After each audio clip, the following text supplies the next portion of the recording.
Hey, Augusta Nation! 2 whiteboard videos in one day. It is your lucky day, or at least mine, because I really do enjoy using them.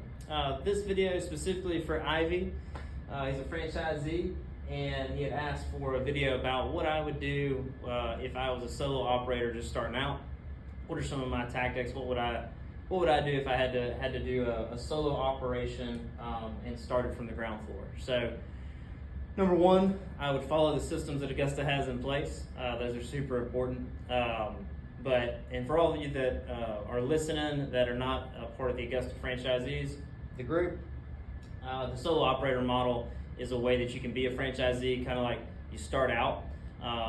So it's got a couple of parameters. You can grow your business up to $20,000 a month, and you can have one employee. So it's basically a one truck solo operator type of situation, and it helps you get in. It's at a discounted rate, so $5,000 as opposed to $20,000. That's just the info here. Ivy, this is what I would do. This is some of the tactics. The number one thing is route density. It is super huge. If you being a solo operator, you're going to be out there doing the work, so you will have the highest level of quality, highest level of control out of any other stage in your business. So that is huge. You've got those advantage points, and if you're going to stay there, you can be ultra efficient. You can have a even higher price point. So here in Augusta, we're at $80 per budgeted hour.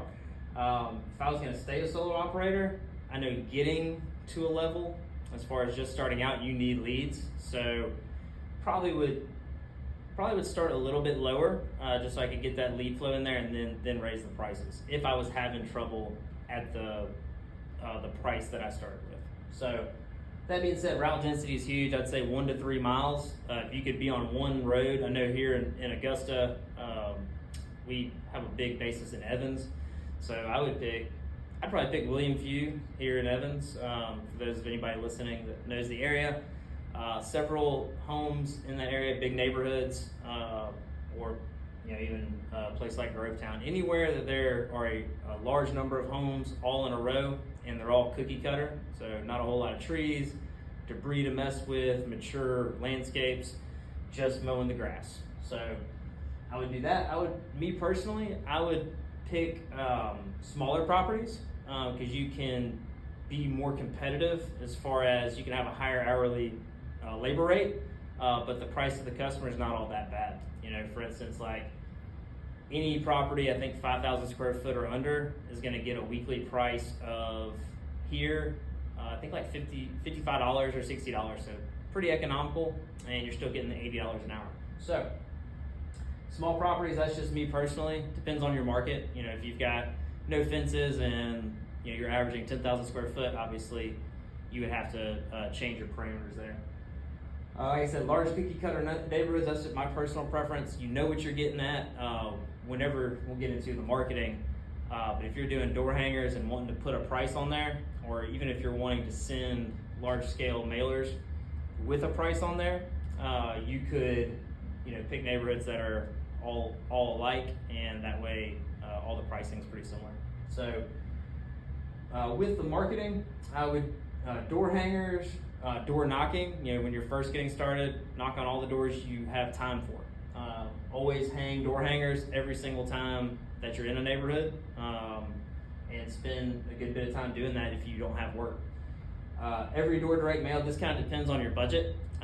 We did our first, I would say, consistent campaign this year. Saw some good results. We're trying to enter in a market, and if you were doing the 1 to 3 miles, and you wanted to pick, let's say, 3,000 homes in that little area for route density, 3,000 homes is going to cost you about $850, including postage and the print material. So with your door hangers and if you had a budget for every door direct mail, 3 campaigns would be less than $3,000. So that's what I would do. Small radius marketing. So I'm not sure if Google Local allows you to draw on the map, or if they just pick a zip code. So that may be Google local services are awesome, but if you're trying to pinpoint on that very small scale, I'll have to look. I'm not sure if they allow you to do that. And being very present on your social media. You as the owner operator, you are the face, you're doing the work, all the before and after pictures, you with your one employee when you have them, really being active with that.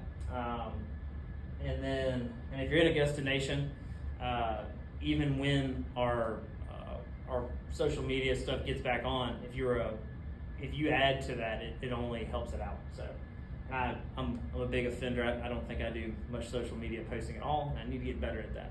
So, and also with that social media, Google your Google My Business page, posting on that, posting on Nextdoor, getting a Nextdoor account, and I think those are the main three is what I would do. And yeah, that's what I would focus on. I would focus on getting filled up with recurring mows as soon as possible, and really filling out that $20,000 a month goal.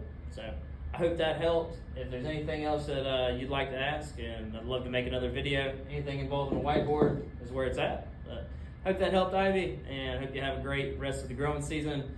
And until next time, go get after it.